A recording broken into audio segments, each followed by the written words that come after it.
बात समझना। कैके नाम का एक देश है जहाँ का राजा का नाम सत्यकेतु है। उसका दो बेटा हुआ, एक का नाम प्रताप और दूसरे का नाम अरिमर्दन। एक राजा था सत्यकेतु नाम का, उसका दो लड़का हुआ महाराज। एक का नाम प्रताप और दूसरे का नाम अरिमर्दन पड़ा। दोनों जब युवावस्था को प्राप्त किया, जवान हुआ, तो एक दिन प्रताप ने अपने बाप से कहा, सत्यकेतु से, कि पिताश्री अब आप वन में जाओ, अब आप ये राजपाट करने के लायक नहीं बचे, अब आप जंगल का रास्ता पकड़िए, अब आप राज्यपाट न कीजिए। राज्यपाट तुरंत अपने ले लिया। प्रताप खान राजा बन गया। पिता से राज्य वापस लिया, कहा कि पिताजी अब आप राज्य करने लायक नहीं है, अब आप चले जाइए जंगल में। जेठे सुत ही राग दीन्हा हरि आप गवन बन किन्हा।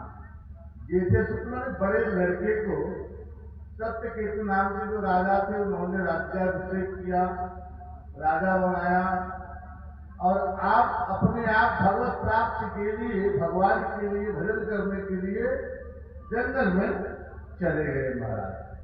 तो स्वामी ने निवेदन किया कि जब प्रताप भयम तब फिर दुहाई दे। जब प्रताप बाजू राजा बना तो पूरे राज्य में ढिढोरा पिटवा दिया। पूरे राज्य में मैंने अनाउंस करवा दिया, और प्रजापाल अतिवेद विधि कतहु नहीं अभिलेख। स्वामी ने लिखा कि इतना सुंदर है, वैदिक परंपरा से उन्होंने प्रताप बाजू ने प्रजा का पालन करना प्रारंभ कर दिया।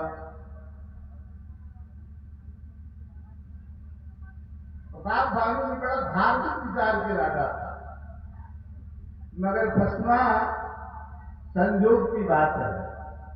इसमें बड़ा सुंदर हमारे गुरुदेव भगवान ने एक पुस्तक लिखी थी, शिकारी का शिकार।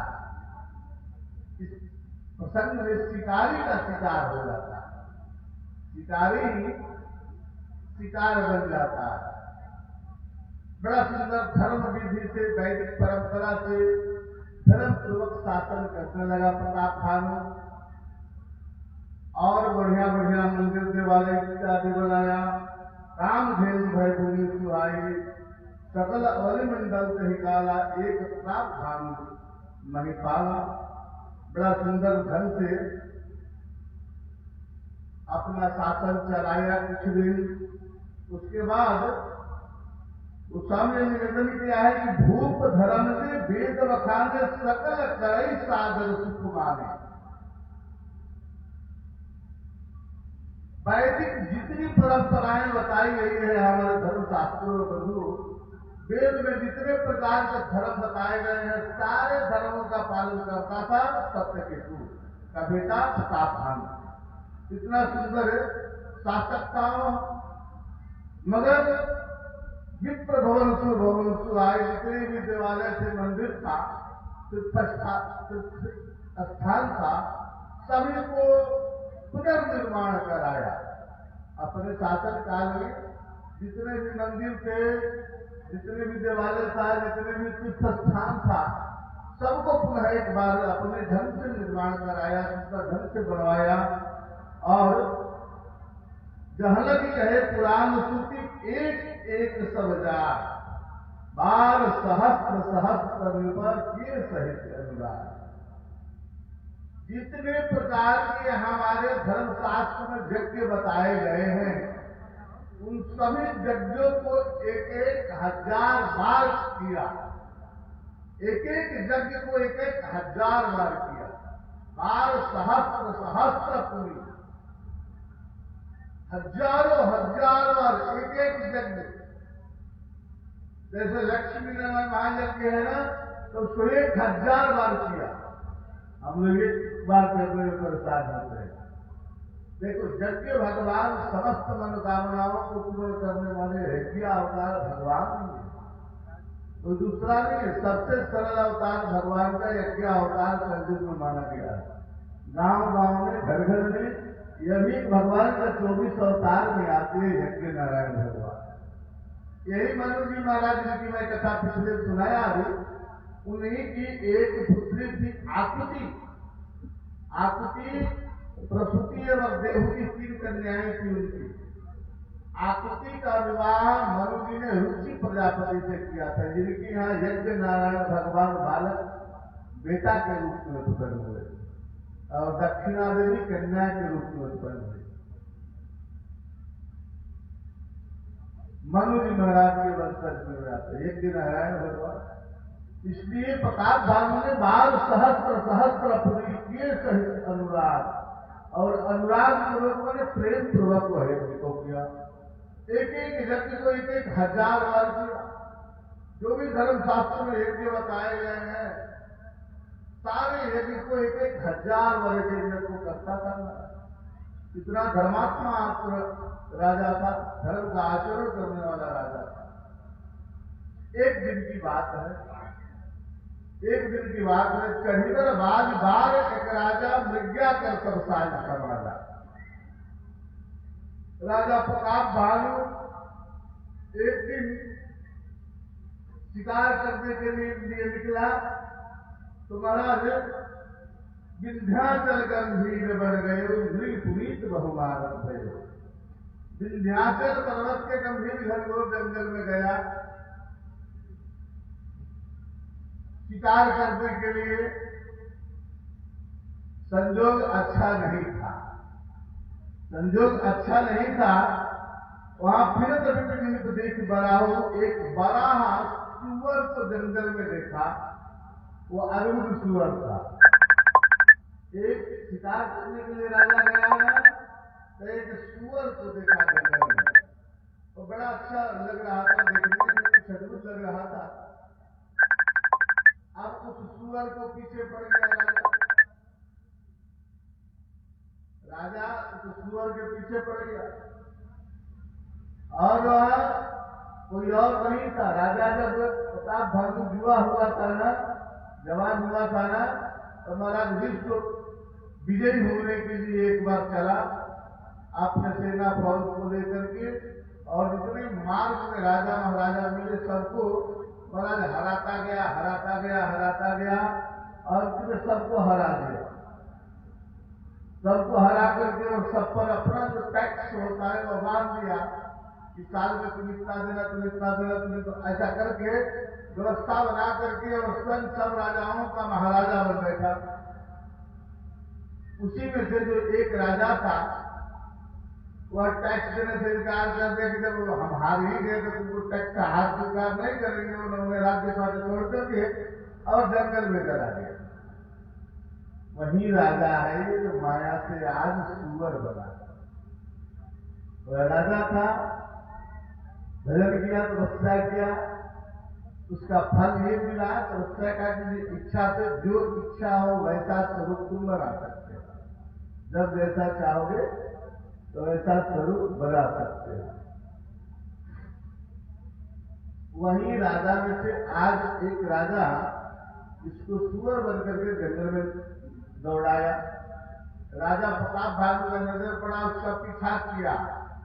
उसका पीछा करते करते करते करते इसका एक मित्र राजा और इसका रोल सिर्फ इतना ही है कि इस राजा का सुअर बन करके और उस राजा जिसका कपटी मुनि आगे नाम आएगा बंधु, वहां पर तो पहुंचा देना है। बस इसका रोल इतना ही है कि कपटी मुनि के चिंगल में बधा देना है।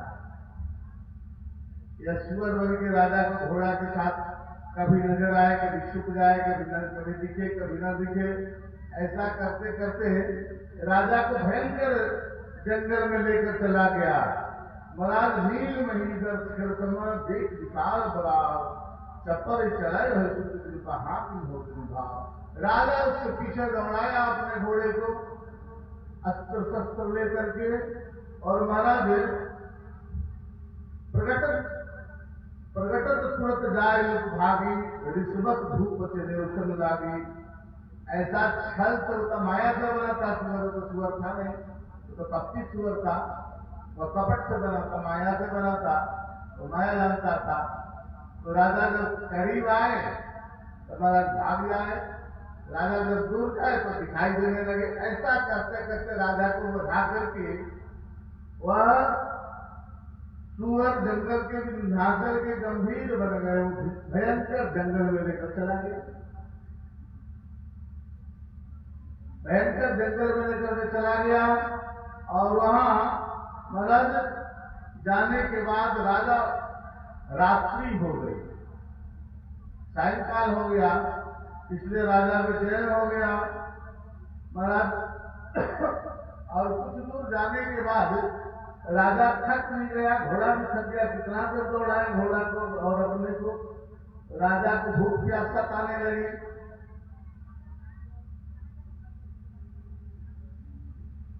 आज देखिए लोग ऐसा है कि भूख प्यास न लगे, आज ग्रहण है, प्रसंग बदल जाता है तो बात इधर उधर से जाती है। आपकी ग्रहण सुनाज में कथे करूंगा, आज इधर उधर नहीं बैठूंगा, आज बिल्कुल मैं शुद्ध कथा करूंगा। तो बंधुओं, प्रताप भानु कई दिन से हम 2 दिन विषयांतर हो गए हैं, नहीं तो अब तक भगवान के जन्म उत्सव के करीब होते, 2 दिन विषयांतर हो गए, इधर उधर की कथा करने लगे, नहीं तो फिर भगवान का जन्म उत्सव होता आ जाए कल में। खैर, जो होता है अच्छा होता है। बंधुओं, महाराज प्रताप भानु को घोड़ा सहित वह सुअर को है भुलवाते भटकाते जंगल के भयंकर घनघोर जंगल में लेकर के चला गया और अंततः वह अदृश्य भी हो गया और मिला भी नहीं राजा को। अब राजा को अर्धरात्रि हो गई महाराज, राजा भूख प्यास से बेचैन हो गया, दौड़ते दौड़ते घोड़ा और राजा दोनों थक गया। महाराज जंगल में गया तो चाकर काम न करे, उसी कपटी मुनि के आश्रम के पास ले जाकर के यह सुअर जो है अदृश्य हुआ था। आस पास नजर दौड़ाया राजा प्रताप भानु ने, तो बड़ा सुंदर आश्रम देख करके राजा को कुछ आशा बढ़ी कि चलो आश्रम में कोई रहता है, कुछ खाने पीने को मिलेगा नहीं। राजा चला वहां और कपटी मुनि के आश्रम में गया, तो वहां कपटी मुनि को पहले से प्लान सेट करके प्री प्लान था, पहले से सेटिंग था।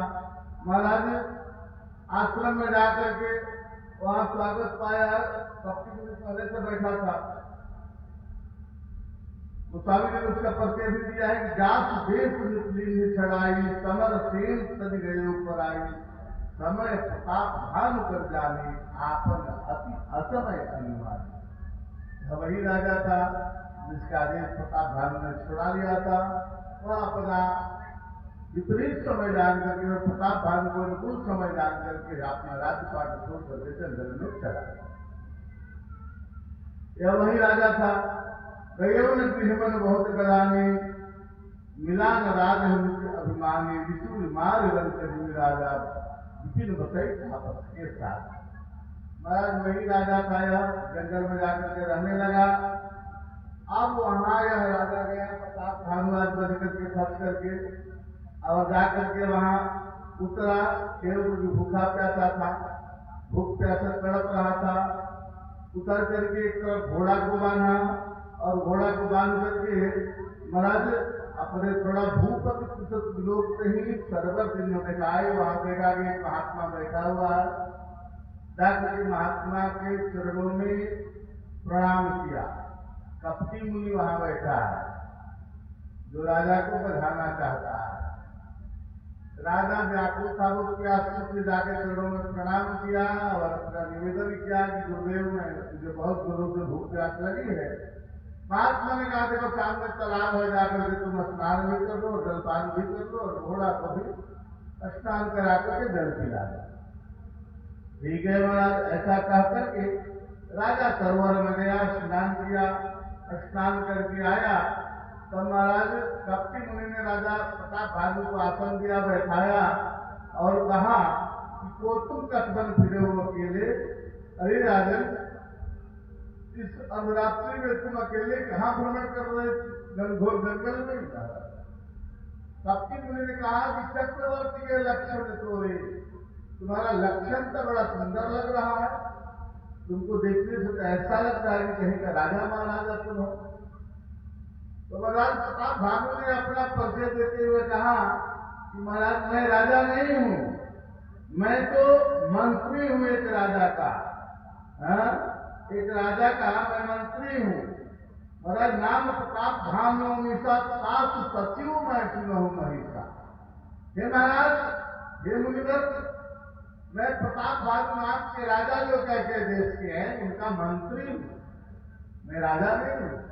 अच्छा, कपटी मुनि ने कहा कि ठीक है। अब निशा गोर गंभीर बना पंथ सुने सुजान, बस हम आज। कपटी मुनि ने कहा कि राजन देखो, तुम मंत्री हो ठीक है, लेकिन लक्षण तुम्हारा जो बता रहा है वो राजा का बता रहा है। खैर कोई बात नहीं, अब रात्रि हो गई है और भयंकर जंगल के बीचों बीच तुम हो, जंगल में हो, इसलिए जंगल से तुम रात्रि में जाना उचित नहीं है। आज रात्रि में यहीं विश्राम करो, आज यही खाओ पियो सो, कल फिर सुबह होगा तो यहां से निकलना। महाराज तो स्वामी जी ने बड़ा सुंदर नीति की बात लिखी है कि तुलसी दशभव सभ्यता तैसी मिले सहाय, आप न आव ताही कहीं ताही कहां ले जा। भाव सभ्यता होली जिसको कहते हैं, होली जो है ना, जिसकी जहां की जैसी होली होती है ना, उसको वहां खींच करके ले जाती है। इसलिए आज प्रताप भानु को खींच करके भयंकर जंगल के बीचों बीच लेकर चला गया कपटी मुनि के पास। और सभ्यता ही तो है। राजा ने कहा महाराज भले ही नाथ आयुधर सीता। राजा ने कहा ठीक है महाराज, आप कहते हो तो मैं रात्रि यही विश्राम करता हूं, आपके कुटिया में, आपके आश्रम में ही सोऊंगा। रात भर घोड़ा बांध दिया राजा एक वृक्ष में और रात भर वहीं विश्राम करने का प्लान बना लिया। विश्राम कर ही रहा था तब तक महाराज राजा और मुनि, महात्मा जो कपटी मुनि था उसमें संवाद बैठ करके बातचीत होने लगा। कपटी मुनि ने कहा कि मैं जानता हूं तुमको, तुम घबराओ मत, तुम कौन है मैं अच्छी तरह से तुमको जानता हूं। महाराज आप अपने बारे में कुछ नहीं बताए, आपका नाम क्या है? तब प्रताप भानु ने महात्मा से पूछा कि महाराज जी आपका नाम क्या है? आप कब से यहाँ हैं, कब से आश्रम बनाए हैं, कितने दिनों से तपस्या कर रहे हैं? तो कपटी मुनि ने कहा कि हमसे मत पूछो, हमसे मत पूछो। आज सृष्टि उपजी जब वही तब उत्पत्ति भय मूल, नाम हमार एक तनु देह न धरी बहो। जब ब्रह्मा बाबा ने सृष्टि बनाया ना तो सबसे पहले मुझे बनाया, और आज तक मैं मरा नहीं, आज तक शरीर बदला नहीं, मैं मरा नहीं आज तक, देह न धरी बहो।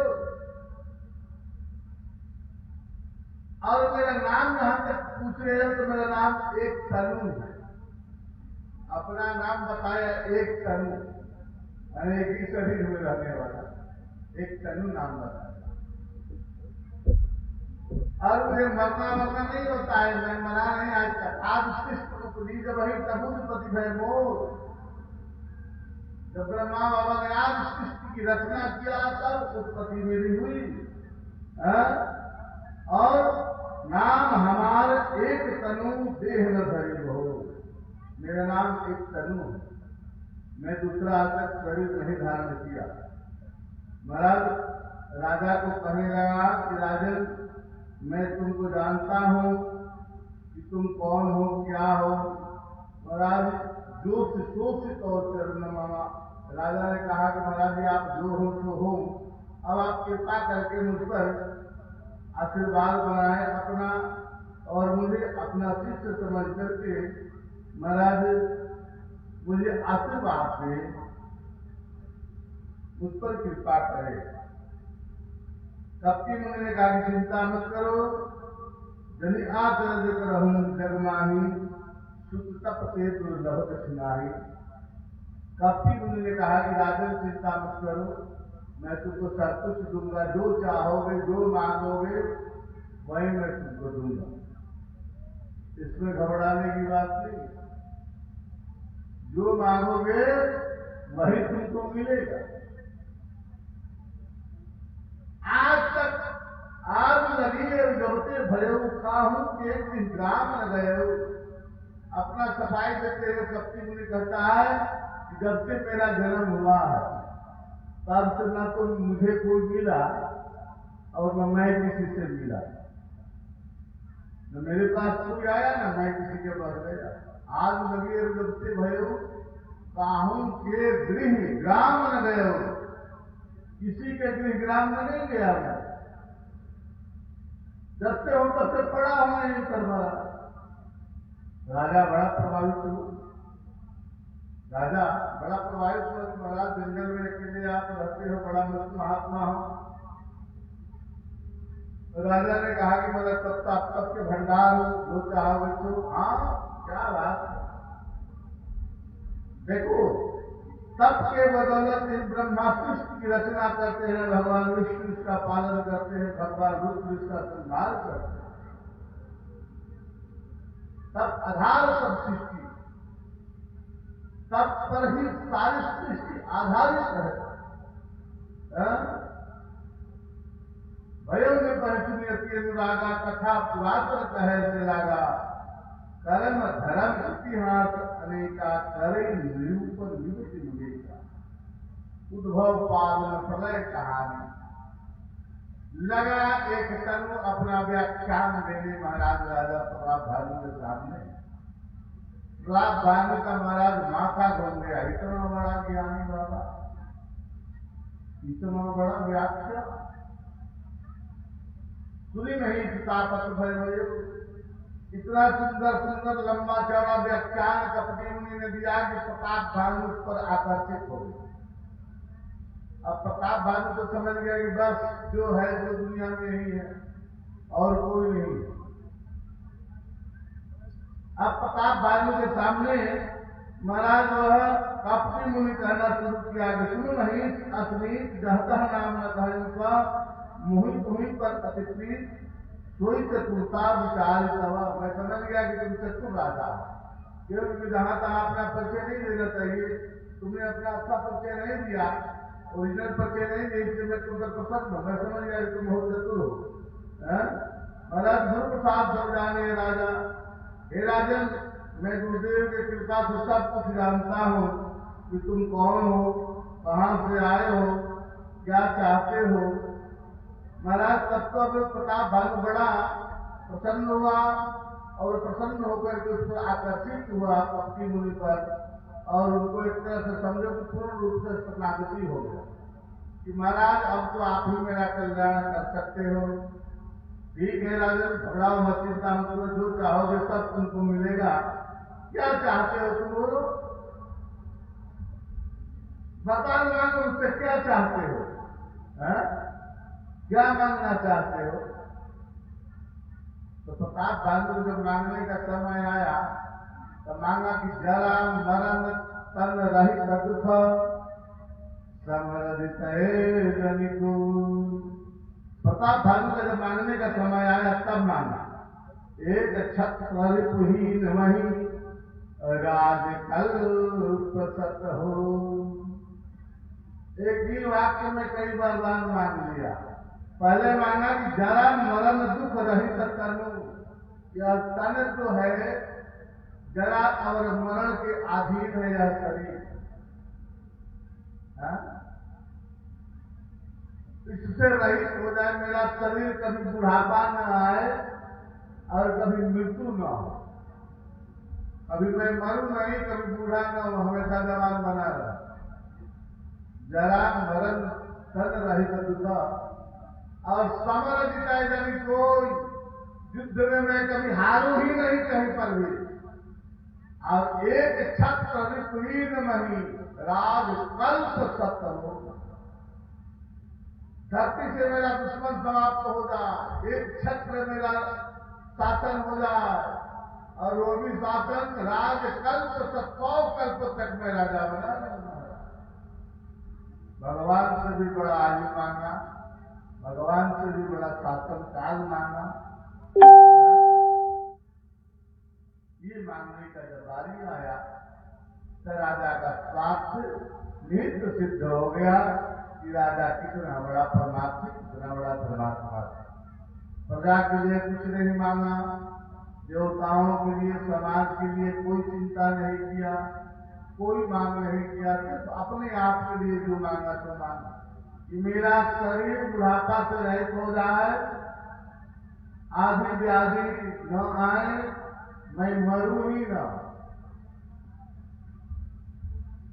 और एक छत्र रिपुहीन, रिपु माने दुश्मन, या धरती मेरे लिए दुश्मन से रहित हो जाए और राजकल्प 100 कल्प तक मेरा शासन चल जाए।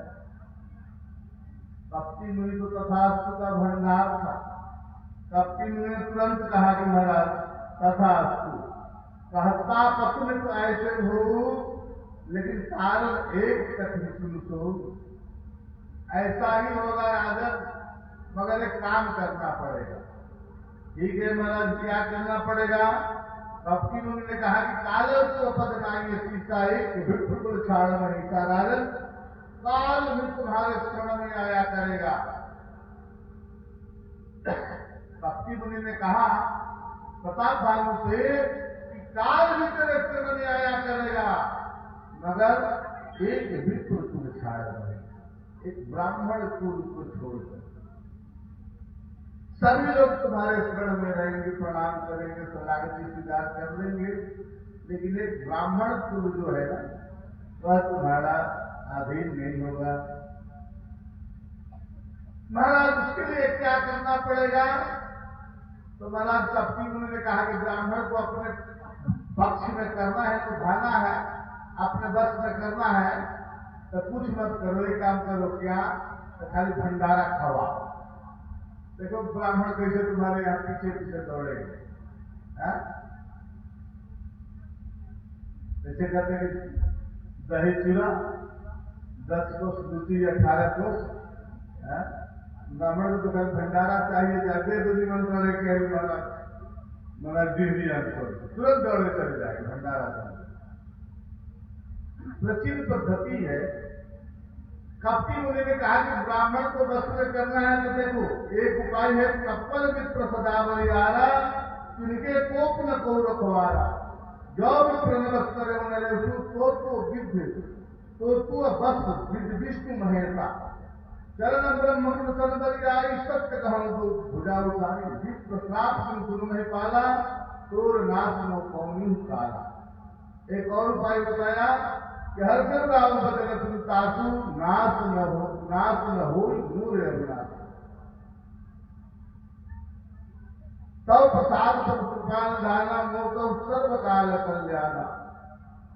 कप्ती मुनि ने कहा कि ब्राह्मण को छोड़ करके तुम्हारा नाश सब किसी के द्वारा नहीं हो।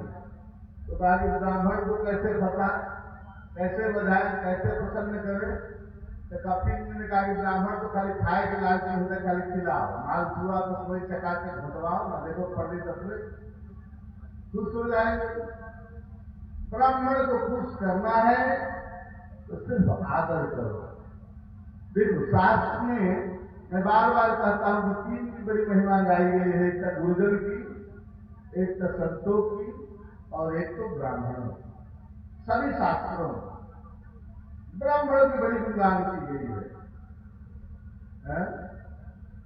यहाँ तक गोस्वामी ने लिखा कि बंदहु प्रथम महिषूर चरना, मोह जनित संशय सब हरना।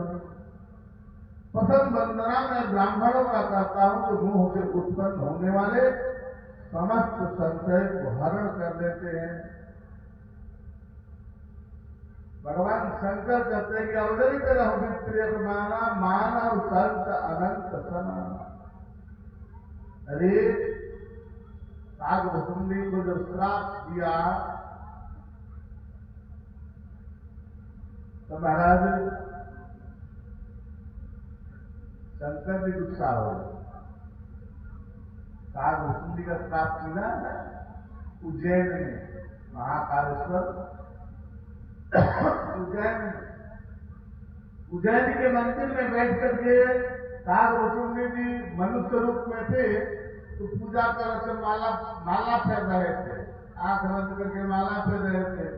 उसी समय गुरु आए वो अभिमान से उठने की निर्माण, उसी समय गुरुदेव आ गए, वैदिक जी आ गए, एक ब्राह्मण आए वैदिक जी जो कागभूषुंडी के गुरु जी रहे और उठने की प्रणाम, गुरु आए वो अभिमान से उठने की प्रणाम, उठ करके उन्होंने प्रणाम नहीं किया कागभूषुंडी जी।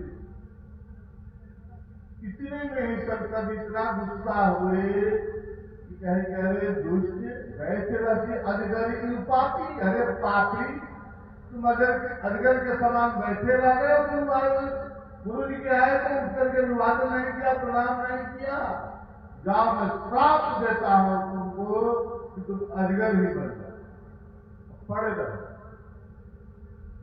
इतने में महाराज देखो ब्राह्मण इतने दयालु होते हैं, ब्राह्मण जो थे कागभूषुंडी गुरु जी उठकर खड़े हो गए और शंकर जी से लड़े कि आप कौन होते हमारे चेला का श्राप लेने वाला, कि हमारे साथ गलती क्या है, गुरु चेला की लड़ाई है, बीच में आप क्यों खड़े हो गए। उसी समय गुरुदेव ने प्रार्थना की नमामि समीशान निर्वाण विभूजा पतंगम वेद। गुरुदेव ने बड़ा सुंदर महाराज अनुष्टुप छंद में दीवार में महादेव भगवान की स्तुति किया, भगवान शंकर को प्रत्यक्ष किया और कहा भी कि आप गुरु चेला के बीच में क्यों पड़ गए, या तो हमारे साथ गद्दारी किया, गलती किया, जो भी किया, हमको प्रणाम नहीं किया। शंकर जी ने कहा कि देखो बाबा ये गुरु चेला का संबंध नहीं है, ये तो मैं धार्मिक मर्यादाओं का पालन करवा रहा था। आप एक गुरु चेला हो और एक गुरु चेला की परंपरा चली आ रही है, कोई चेला गुरु का आदर करना नहीं चाहेगा,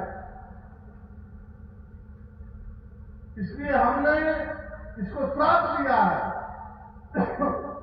तब महाराज गुरुदेव बड़ा आग्रह विनय किया, तब महाराज शंकर जी ने श्राप का परिवर्तन के फिर प्रसंग आएगा तो बताएंगे। यह कहने का तात्पर्य है कि वहां भी देवाल में महादेव भगवान शंकर ने ही कहा प्रेम सतगुरुदेव भगवान की